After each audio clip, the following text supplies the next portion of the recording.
ಒಂದು ಕಾಲ ಇತ್ತು, ಭಾರತಕ್ಕೆ ಯಾವುದೇ ತಂಡ ಬರಲಿ, ಅದರಲ್ಲೂ ಕೂಡ ಟೆಸ್ಟ್ ನ ವಿಚಾರದಲ್ಲಿ ಭಾರತವನ್ನ ಬಗ್ಗು ಬಡಿಯೋದಕ್ಕೆ ಯಾರಿಂದಲೂ ಸಾಧ್ಯವಾಗ್ತಾ ಇರಲಿಲ್ಲ. ಭಾರತದ ಪಿಚ್ಗಳು ಹಾಗೆ ಇತ್ತು, ಸ್ಪಿನ್ ಸ್ನೇಹಿಯಾದಂತ ಪಿಚ್ಗಳು.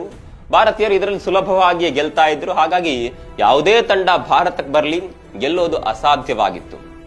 ಒಂದು ಕಾಲ ಅಂತಲ್ಲ, ಕಳೆದ 1-2 ವರ್ಷದ ಹಿಂದೆ ಕೂಡ ಅದು ಹಾಗೇನೆ ಇತ್ತು. ಯಾವುದೇ ತಂಡ ಬರಲಿ, ಆಸ್ಟ್ರೇಲಿಯಾ ಬರಲಿ, ಇಂಗ್ಲೆಂಡ್ ಬರಲಿ, ಸೌತ್ ಆಫ್ರಿಕಾ ಬರಲಿ, ನ್ಯೂಜಿಲೆಂಡ್ ಬರಲಿ, ಯಾರೇ ಬಂದ್ರು ಭಾರತದಲ್ಲಿ ಗೆಲುವು ಸಾಧಿಸೋದಕ್ಕೆ ಆಗ್ತಾ ಇರಲಿಲ್ಲ. ಅದು ಕೂಡ ಪರ್ಟಿಕ್ಯುಲರ್ ಆಗಿ ಟೆಸ್ಟ್ ನ ವಿಚಾರದಲ್ಲಿ. ಆದರೆ ಈಗ ಕಂಪ್ಲೀಟ್ ಆಗಿ ಕಾಲ ಬದಲಾಗಿದೆ.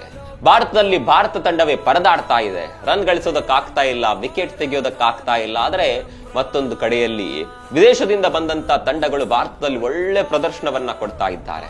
ಕಾರಣ ಏನು ಅಂತ ನೋಡ್ತಾ ಹೋದ್ರೆ ಹಲವು ಕಾರಣಗಳು ಕಣ್ಣ ಮುಂದೆ ಬರ್ತಾವೆ. ಮೊದಲನೇದಾಗಿ ಕೋಚಿಂಗ್. ಭಾರತದಲ್ಲಿ ಕೋಚಿಂಗ್ ನ ವಿಚಾರದಲ್ಲಿ ಬದಲಾವಣೆಗಳಾಗಿದೆ.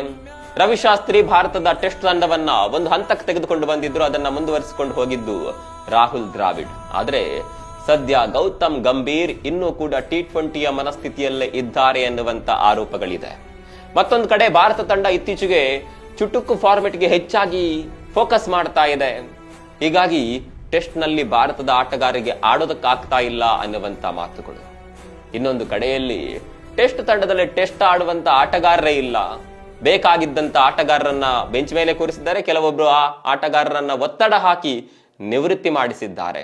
ಅಜಿಂಕ್ಯ ರಹಾನೆ, ವಿರಾಟ್ ಕೊಹ್ಲಿ, ಚೇತೇಶ್ವರ್ ಪೂಜಾರ, ರೋಹಿತ್ ಶರ್ಮಾರಂತಹ ಆಟಗಾರರು ಇನ್ನೂ ಕೂಡ ತಂಡದಲ್ಲಿ ಇರಬೇಕಿತ್ತು ಅನ್ನುವಂತ ಮಾತುಗಳು ಕೇಳಿ ಬರ್ತಾ ಇದೆ. ನಿಮ್ ಪ್ರಕಾರ ಭಾರತದ ಟೆಸ್ಟ್ ಕ್ರಿಕೆಟ್ ಈ ರೀತಿ ಪಾತಾಳವನ್ನ ಕಾಣೋದಕ್ಕೆ ಕಾರಣವೇನು? ಕಾಮೆಂಟ್ ಮಾಡಿ.